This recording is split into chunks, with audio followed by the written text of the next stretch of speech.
We've been a leader in banking for more than 100 years. You'll find us here, at home, on your phone, and everywhere you go. Renaissance Bank. Understanding you. Member FDIC. Equal housing lender.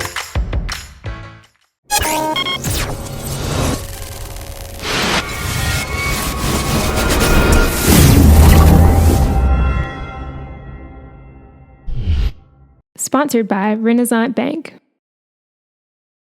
Good morning, Northeast Mississippi. This is Newsbreak for Tuesday, February 28th. I'm Brad Locke. Thanks for joining us. You can catch Newsbreak each weekday at 7 a.m. Watch it at djournal.com, Facebook, YouTube, or the Daily Journal's mobile apps for Apple and Android devices. Going to take a quick look now at news, sports, and weather for Northeast Mississippi. Let's start with the Weather Underground forecast. For today, more rain coming. Thunderstorms are possible with a high of 80 degrees, low of 66. The chance of rain is 50%. The 3-day outlook on Wednesday. Thunderstorms again likely, high of 73, low of 38, 80% chance of rain. And then clearing up Thursday with partly cloudy skies, a high of 61, low of 38, 0% chance of rain. And then Friday, clear skies, high of 62, low of 34, and a 0% chance of rain.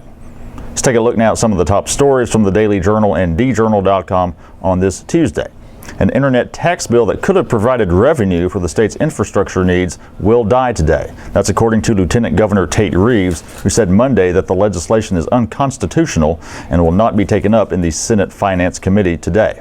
The bill would try to force internet companies to collect the 7% tax on items sold to Mississippians and then remit that revenue to the state.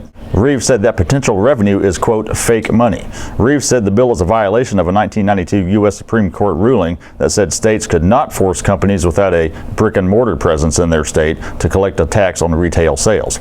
Several states are passing laws and new regulations trying to force the Supreme Court to revisit the issue. If this internet bill had passed, it was estimated that it would garner about $100 million annually for the state, with that money dedicated to transportation needs like road and bridge repairs. Online retail giant Amazon recently agreed to collect the tax for Mississippi. Now, if the Department of Revenue has its way, other online retailers will follow suit. But them doing so voluntarily would mean any revenue would go into the state's general fund and not directly to infrastructure needs.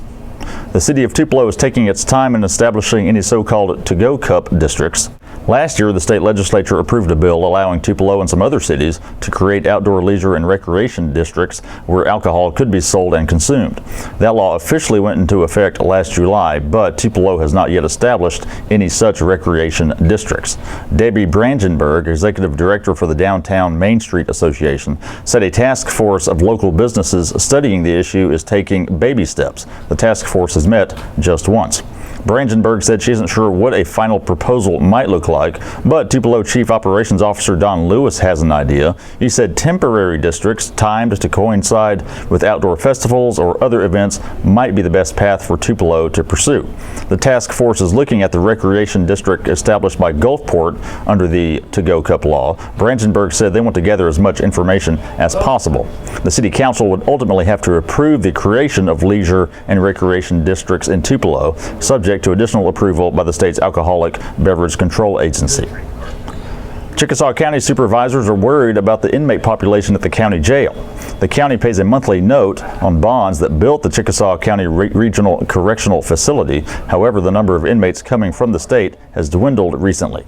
That has supervisors trying to make the jail's bill match the monthly revenue stream from the state. The state's contract with the jail says they will keep the facility at 80% capacity, which is about 285 inmates. Sheriff James Myers said the number of inmates sent by the state fluctuates week to week.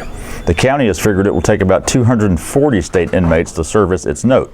And county budget concerns were sparked by the Mississippi Department of Corrections cutting the number of inmates at the Chickasaw facility last spring. The county is paid a state contract rate of $29.74 per day per inmate. The county is only paid $20 for any inmate over the 240 number. Myers has reached out to interim MDOC head Felicia Hall, and he urged supervisors to contact state lawmakers to see if the legislature can stabilize the situation. And in sports, just a few days removed from some bad off-field news, the Ole Miss football team will open spring drills today. It's been nearly a week since the school revealed a second round of allegations in its NCAA investigation, allegations that include boosters paying prospects and lack of institutional control. Coach Hugh Freeze and his team will try to put all that aside when they hit the practice field at 4 p.m. today for the first of 15 spring workouts. 5 new assistant coaches will get their first look at their players, including offensive coordinator Phil Longo and defensive coordinator Wesley McGriff. Longo and McGriff are both installing new systems. Ole Miss, which has self-imposed a bowl ban for the 2017 season, is coming off a 5-7 campaign after starting the year ranked 11th in the country. Spring drills will conclude with the annual Grove Bowl spring game on April 8th. That's it for Newsbreak on this Tuesday. We do want to remind you of a couple of multimedia programs we offer here at the Journal. Capitol View, a weekly webcast with myself and Bobby Harrison, our Capitol Bureau Chief, coming to you live every Monday around 2 p.m. at djournal.com. And if you miss it live, you can watch the replay later in the day. And one of the things we did talk about was the internet tax bill, and also a podcast for high school sports prep rally coming to you normally every Wednesday with myself, Gene Phelps, and Blake Morgan. This week, going to have the broadcast a little bit early. Look for it later today as the state basketball tournament starts on Wednesday.